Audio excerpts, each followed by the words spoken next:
주의 사랑 있는 곳, 내 주의 강가로.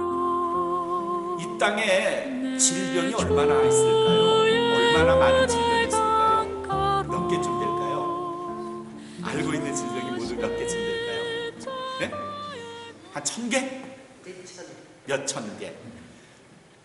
1800년대 의사들, 유럽의 의사들은 이 땅에 존재하는 질병이 2400개쯤 된다고 추정을 했답니다.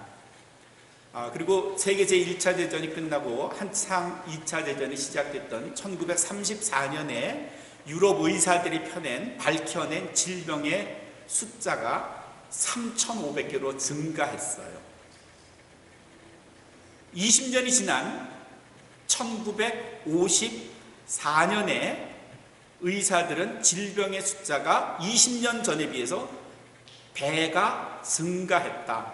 7000개가 됐다. 그렇게 보고를 했어요. 20세기 들어서 질병의 숫자가 얼마쯤 되느냐에 대해서 의사들은 한 10,000여 개쯤 되는 것으로 생각을 했죠. 그리고 지금은 모른다. 도대체 이 땅에 질병이 얼마나 많은지는 모른다예요. 이유는 바이러스 박테리아가 계속 자가 변형을 해요. 자기가 스스로 변형을 해서 새로운 병을 만들어내요. 새로운 바이러스가 생겨나요. 감기도 독감도 한 종류가 아니라 수십 수백 가지 종류고, 그건 계속해서 바이러스가 변형해서 만들어진 질병이기 때문에요. 그래서 지금은 도대체 질병이 얼마나 되는지 우리는 아무도 몰라요. 그러니까 엄청난 많은 질병들이 끊임없이 인류를 괴롭힐 것임은 틀림이 없어요. 고대 사회에서부터 지금까지 인간이 굉장히 무서워했던 질병 하나가 있는데, 그게 뭔가 하면 문둥병. 오죽하면 경상도 전라도 사투리에 문둥병을 빗대가지고 욕을 하나 만들어냈죠. 뭐라 그래요? 이 문디 가시나. 이 문디. 그 문디라는 말이 문둥병자, 이 문둥병자 같은 놈, 뭐 이런 건데, 사실은 약간의 애교 섞인 의미도 있지 않을까 생각이 들어요. 문둥병 혹은 나병. 나병은 그 문둥병을 일으키는 균이 균이기 때문에 나병이라고 했지만, 실제로 문둥병자들은 그렇게 불리우길 좋아하지 않는답니다. 한센스병, Hansen's disease라고 불러주기를 원한답니다. 이제 더 이상 문둥병은 불치의 병이 아니에요. 현대의학으로 고칠 수 있고 예방할 수 있고, 그래서 문둥병을 두려워할 이유는 없습니다. 그러나 고대 사회에선 문둥병이 치명적인 병이었고요. 더 무서운 건 문둥병자는 가족과 격리되어야 됐어요. 가족이 있지만 함께 살 수 없고요. 친구가 있지만 만날 수 없어요. 문둥병자들은 그 지역에서 완전히 벗어나서 인적이 없는 곳에서 따로 살아야 했어요. 한국에서도 일본이 한국의 문둥병자들을 따로 격리해서 만든 유명한 섬 소록도가 있었어요. 이 격리라는 것이 인간의 마음을 피폐하게 만들고요, 절망하게 만들고요, 함께 살지 못하고 격리된다는 것, 그리고 사람들이 자기를 기피한다는 것에 많은 사람들은 절망할 수밖에 없었어요. 오늘 누가복음 5장의 말씀에서 우리는 한 문둥병자를 만납니다. 예수님께서 어느 마을에 가셨어요. 갈릴리 지역일 것으로 추정하는 한 마을에 갔는데 문둥병자를 만났어요. 그리고 그 문둥병자를 만난 이후에 그 문둥병자는 자기를 가두었던 질병으로부터 자유함을 얻는 사건이 오늘 우리가 읽었던 12절에서 16절까지의 말씀이에요. 문둥병자, 절망할 수밖에 없는, 도저히 고칠 수 없는 구제불능의 질병으로부터 어떻게 이 병자는, 이 사람은 자유함을 얻었을까? 오늘 이 말씀을 통해서 우리가 생각해 보려고 하는 말씀의 핵심입니다. 어떻게? 모두들 기피하고 거부하고 심지어는 돌을 던지고 피하려 했던 이 질병을 가진 사람이 자기의 질병으로부터 자유함을 얻었을까? 이게 오늘 우리가 물어야 할 질문, 찾아야 할 대답이죠. 오늘 이 문둥병 걸린 이 남자의 모습을 가만히 들여다보면 그가 무엇을 했는가 하는 성경 말씀 12절을 보면 우리는 이 대답을 12절에서 찾을 수가 있어요.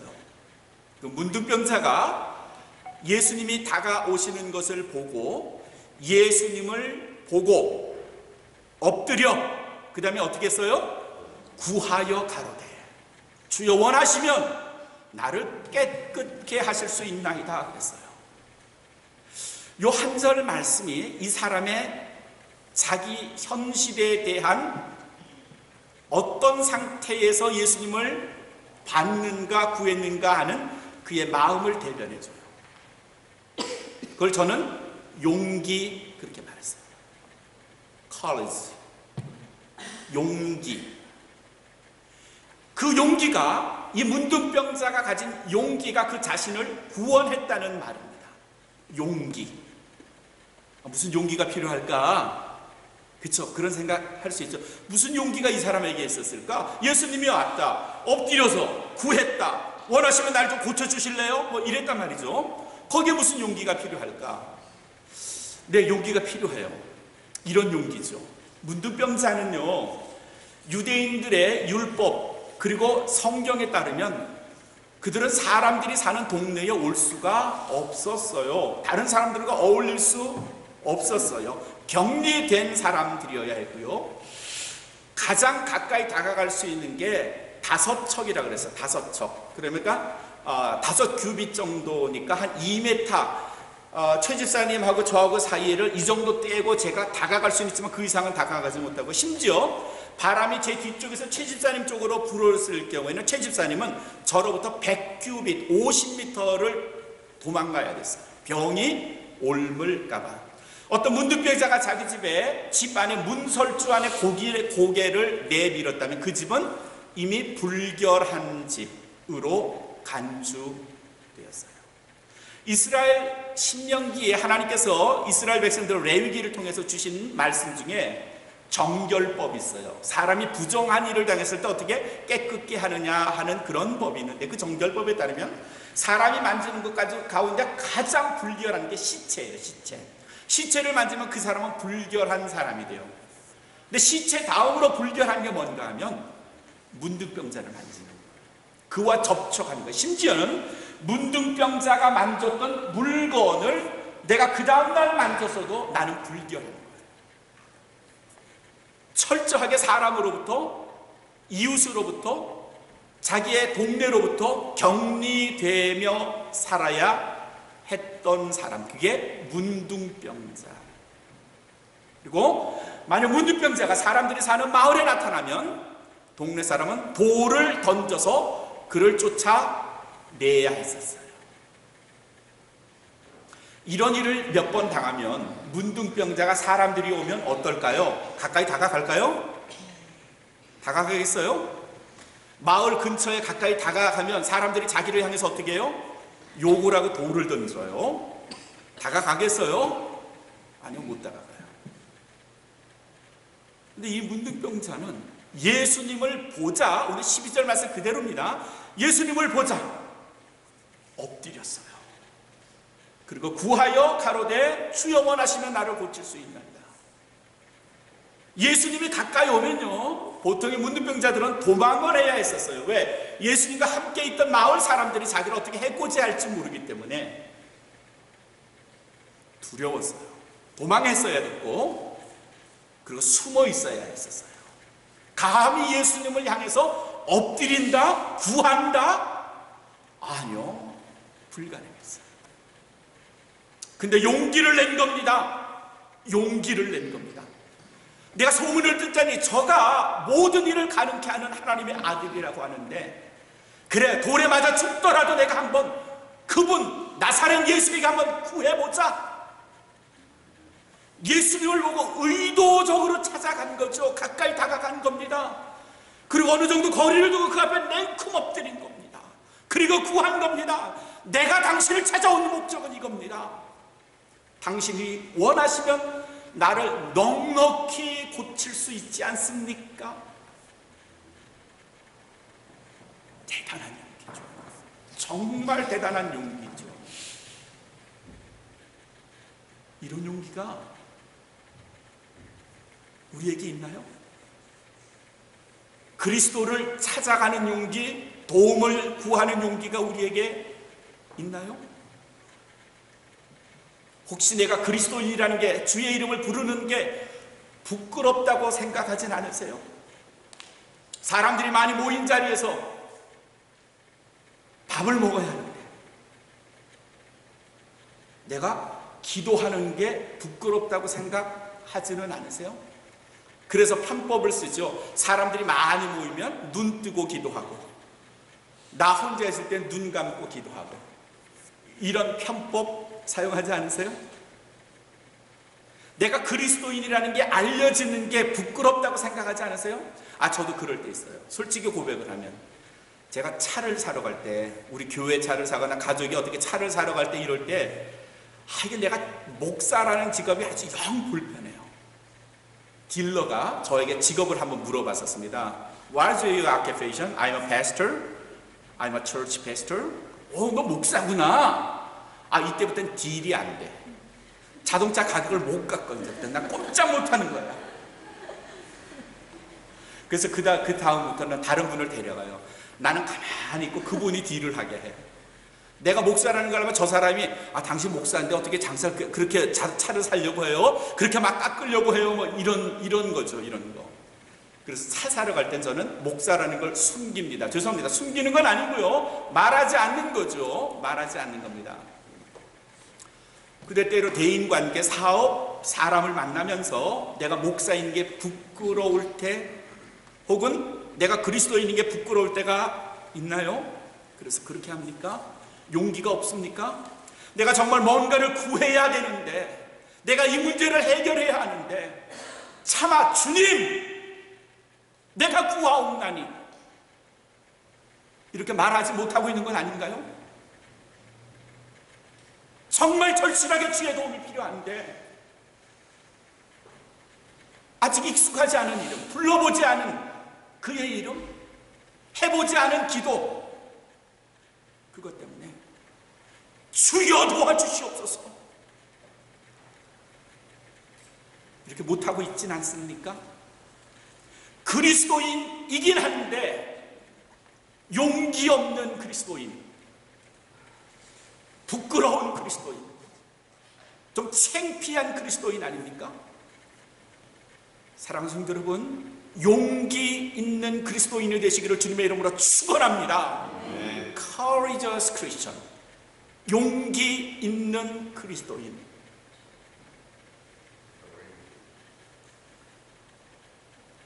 한 10년 가까이 된 전에 책을 낸 변호사가 하나 있었습니다. 책 제목이 재밌어서 샀었어요. 피아노 치는 변호사, 박지영이라고 하는 한국의 변호사. 그는 법무법인 로고스, 말씀이라는 거죠. 로고스에 속해 있는 변호사예요. 어린 시절 피아노를 했고, 뭐 예술 이런 고등학교, 중학교 나와가지고 피아니스트로 자기는 평생 살겠다고 했는데, 고등학교를 졸업할 19살에 암에 걸렸어요. 투병 생활을 했고, 힘들게 죽을 것 같다는 그런 생각도 수없이 했고, 그럴 때의 아버지의 사업이 또 망했고요. 그럴 때에 그가 만난 게 어느 목사님이셨습니다. 그리스도를 소개했고요. 그 마지막 순간에 그리스도의 이름을 붙잡았고요. 그리고 담대하게 그리스도의 이름으로 자기의 질병과 앞에 있는 현실, 절망을 헤쳐나갔고요. 서울대학교 음대에 피아노과는 지원 못했고 작곡가로 지원을 해서 합격을 했고요. 그 학교를 졸업했고요. 그 후에 그가 변호사가 되어야 되겠다는 생각으로 다시 서울대 법대에 응시해서 합격을 했고요. 그리고 사법고시를 패스해서 변호사가 됐어요. 그는 그 책에서, 그가 쓴 피아노 치는 변호사, 그 책에서 두 가지를 자랑을 해요. 거의 매 페이지마다 하나님 예수 그리스도, 하나님 예수님이라는 단어가 빠진 페이지가 없을 정도로 그 책에서 자기가 만난 그리스도, 자기가 만난 하나님, 자기를 도우는 하나님을 끊임없이 소개하고 있어요. 언젠가 어떤 사람이 자기에게 그 책을 읽어놓으라 하면서 이런 글을 써왔답니다. 당신 같은 사람이 믿는 하나님이라면 나도 이제부터 믿으려고 합니다. 박지영 변호사가 바로 이것 때문에 내가 이 책을 썼는데 그러더래요. 그 책에서 그가 자랑하고 있는 게 하나님 그리스도입니다. 두 번째 그가 자랑하고 있는 게 뭔가 하면 내가 변호사지만 교회에서 하나님을 찬양하는 반주자가 된 게 얼마나 감사한지 모른다고 반주자로서의 박지영 자신을 자랑하는 거죠. 여러분은 뭘 하나님께 자랑하세요? 뭘 하나님께 자랑하실 수 있으시죠? 그리고 자랑하시나요? 얼마나 용기 있게 하나님께 다가가십니까? 얼마나 용기 있게 주의 이름을 부르십니까? 현실적인 내 문제에 부딪힐 때마다 용기 있게 그리스도의 이름을 부르십니까? 오늘 한 사람, 예수님을 만난 한 문둥병자는 예수를 보고 엎드려 구하여 가라사대 엎드리십니까? 그의 이름을 부르십니까? 예수를 보고 찾아오십니까? 가까이 다가가실 용기가 있으십니까? 아직 아니라면요, 우리는 참 불쌍한 그리스도인이에요. 도움을 얻을 수 있는데도 불구하고 도움을 요청하지 못하는 비겁한 그리스도인이에요. 13절의 말씀을 볼까요? 어떤 일이 그 후에 벌어졌을까요? 예수께서 이제 그 사람을 본 겁니다. 자기 앞에 엎드려 구하는 그 사람을 보고 예수님께서 어떻게 하셨는지를 14절, 예수께서 손을 내밀어, 그 다음에 뭐라 그랬어요? 어떻게 됐어요? 그 다음에 뭐예요? 저에게 대신에, 됐다는 말이 뭐죠? 접촉했다는 말이에요. 영어 성경에서는 이 부분을 이렇게 설명합니다. Jesus reached out his hand and touched the man. touched the man. 예수님께서 손을 내미시고 그를 만지셨어요. 근데 이게 레위기에 따르면 이게 지금 히브리인으로서, 유대인으로서 적법한 행위인가요? 아니요, 그렇게 하면 안 돼요. 히브리 사람들은, 유대 사람들이 문둥병자를 만지는 것, 그 만지는 것 자체가 불결한 일이에요. 만지면 안 돼요. 근데 예수님께서 손을 내밀어 저에게 대셨다. He touched the man. 그리고 하시는 말씀이 내가 원하노니, 내가 원하노니 깨끗함을 입어라. 깨끗해져라. I am willing. willing이라는 말은요, 정말 내가 원한다. I really want. 그런 말이에요. I am willing. Be clean. 깨끗해져라. 깨끗해져라. 문둥병아, 물러가라. 이 사람을 놔줘라. 내 소원대로 되라. 네가 나한테 말한 그대로 될지어다. 그 한 문둥병자의 용기에 주님이 그를 발로 걷어차지 않으시고요, 내쫓지 않으시고, 야 어디에 그 더러운 몸뚱아리를 대, 이러지 않으시고요, 오히려 다가가셔서 손을 내미시고 그의 몸을 만지시면서 말씀하시기를, 네가 나한테 말한 그대로 나도 정말 원해. 네가 낫기를 원해. 그러니 be clean. 23절의 말씀이 예수님의 말씀을 대변하는 거예요. 예수님이 김종환에 대해서 어떤 생각을 가지고 있나? He reached his hand and touched me.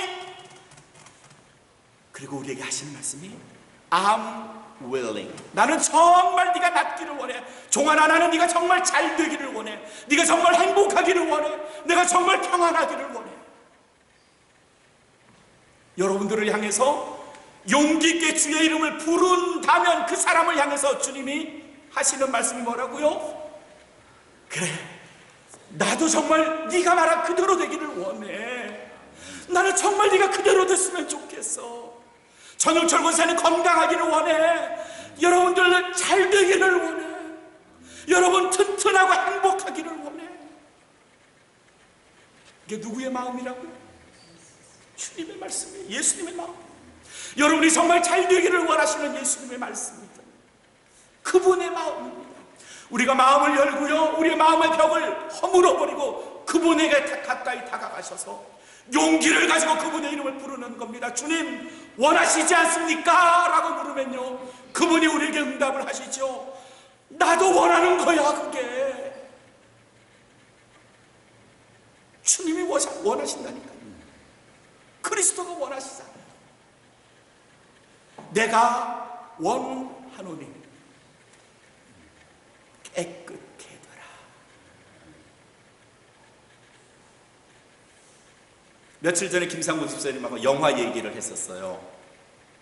1880년 남북전쟁이 막 끝난 다음에 북군의 소장으로 이제 은퇴를 했던 한 사람, 루이스 월러스라는 사람, 그가 친구와 둘이 이런 모의를 했습니다. 야, 이 시대에, 그러니까 이제 19세기 말이죠, 이 시대에 살고 있는 저 멍청한 그리스도인들에게 하나님이 없다는 걸 우리가 증명해 보이는 책을 하나 만들자.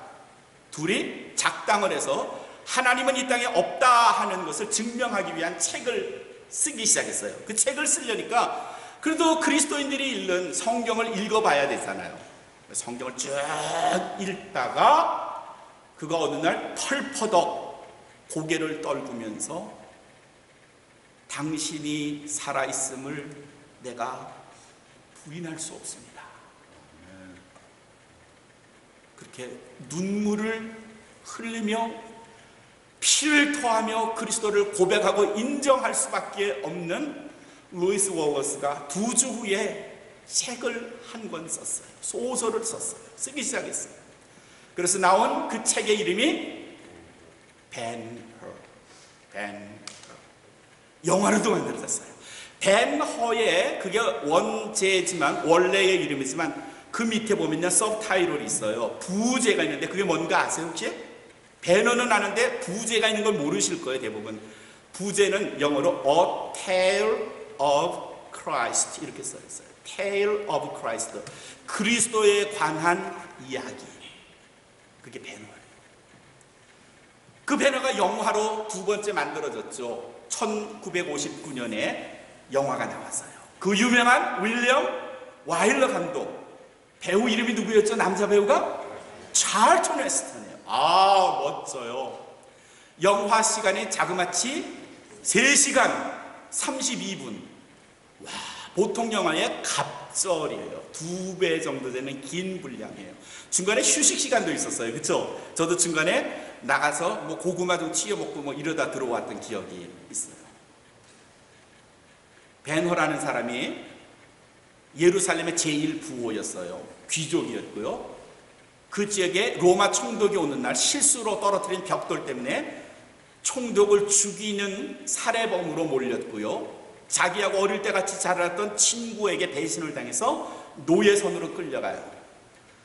노예. 하루아침 노예로 된 거예요. 그의 가정은 박살이 났고요. 그러다가 어떻게 구살생으로 그 노예선에 그 선장을 구해준 덕분으로 그가 이제는 다른 삶을 살게 돼요. 마지막 콜로세움에서 전투 경주하는 그 장면 기억하시죠? 이야, 어떻게 그걸 촬영했는지 모르겠어요. 정말 다이너믹하고 박진감 있고요. 멋져요. 그리고 그의 마침내 자기를 지옥으로 몰아넣었던 친구를 이기고 그를 죽이고, 그리고 이제 고향으로 가죠. 헤어진 엄마, 누이 동생을 찾기 위해서요. 근데 누이 동생과 엄마는 어디에, 자기 집에도 그 마을에도 없었고요. 수소문한 끝에 그들이 살고 있는 곳이 어딘가 하면 동네에서 멀리 떨어진 골짜기, 사람이 가지 않는 곳, 그곳에는 오직 문둥병자들만 사는 곳. 그 말은 뭔가 하면 자기 엄마와 여동생이 지금 어떻다? 문둥병에 걸렸다. 그를 찾아갔어요. 한사코 얼굴을 보여주는 것조차도 거부하는 엄마와 누이동생, 손을 만지는 건 고사하고 얼굴도 보여주기 싫은 거죠. 흉측한 자기들의 모습을 아들과 오빠에게 보여주는 게 싫었던 거예요.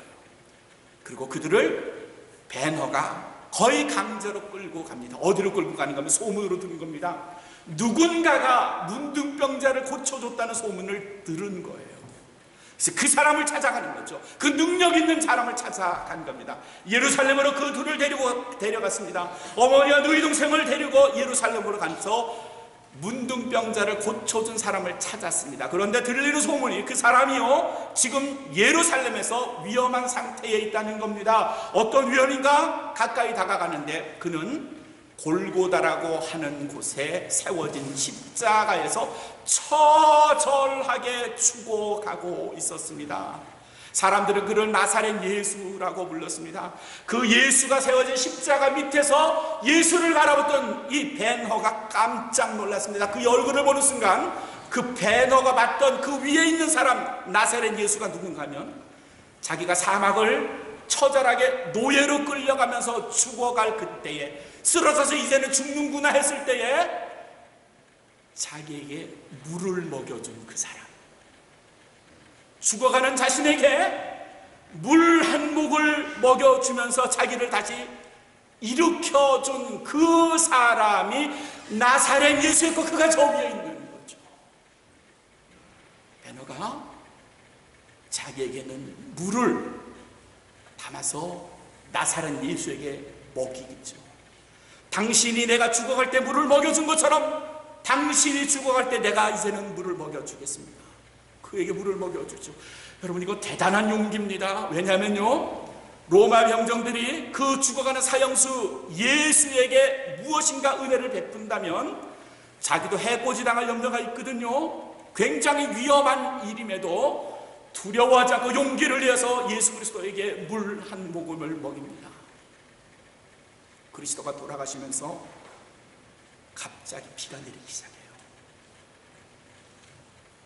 그런데 예수 그리스도에게 물 한 모금을 먹이고 돌아가신 후에 내리는 그 비를 맞았던 어머니와 자기 딸의 그 상처와 고름투성이의 손이 변하기 시작하면서, 얼굴이 변하기 시작하면서 덮고 써있던 그 모포를 벗어 던지자 깨끗한 얼굴, 깨끗한 손, 그리스도가 내리는 빗줄기의 문둥병이 씻겨 내려간 겁니다. 할렐루야. 그리스도에게 용기를 내서 다가갔고요, 물을 먹였고요, 그를 찾아왔던 그 마음, 베너의 마음을 알고 있던 그리스도께서 돌아가시면서 베너의 어머니, 베너의 여동생에게 하늘의 은혜를 내려주신 거죠. 그를 깨끗게 한 겁니다. 오늘 누가복음 5장의 이 말씀 12절부터의 말씀을 읽으면서 베너의 영상을 지울 수가 없었습니다. 그래, 이거야, 이게 베너야. 이 짧은 얘기가 베너의 얘기였고, 루이스 월스는 이 이야기를 책으로 만들어냈고 영화로 만들어냈던 거지. 용기를 가진 자, 그가 그리스도로부터 힘을 얻는 거야. 은혜를 받는 거야. 베너라는 유대인의 사람의 이야기가 아니고요, 그 뒤에 숨겨진 그리스도의 모습을 우리에게 투영하여 보여주는 거라는 거죠. 사랑하는 성도 여러분, 용기를 가지세요.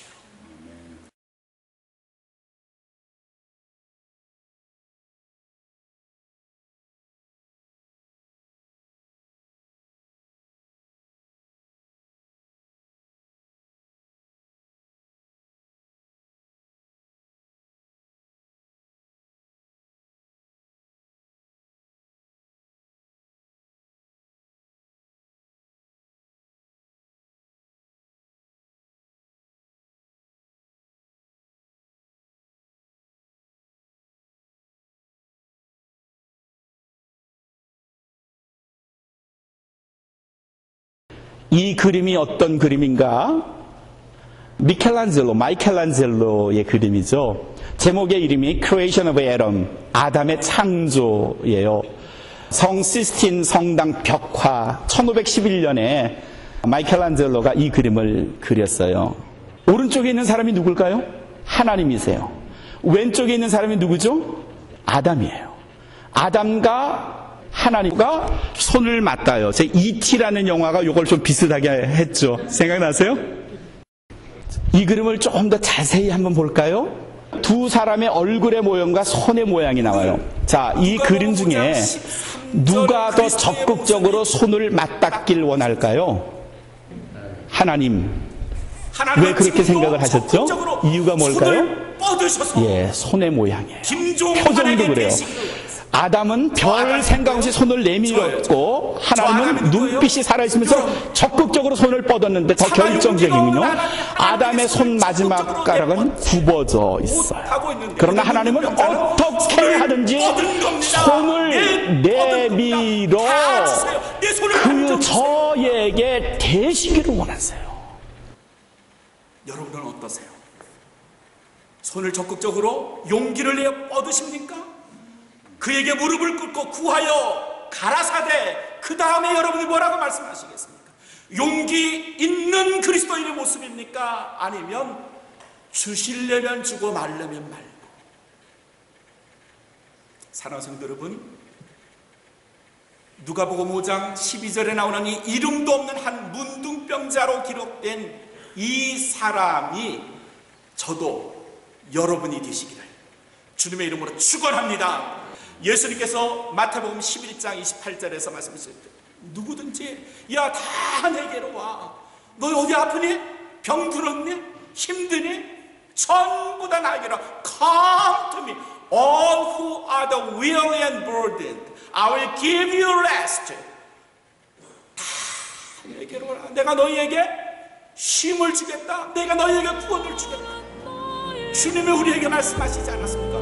용기를 가지세요. Because 용기를 가지세요. 하나님에게 다가가셔서 그에게 구원을 요청하시고 진실하시고 신실하신 우리 하나님께서 절대로 우리의 청을 거절하지 않으시고 우리에게 믿고 나아라, 행복해져라, 평화해라라고 말씀하신 줄 믿으셔서 그리스도의 도움을 받고 사시는 용기 있는 그리스도인이 되시고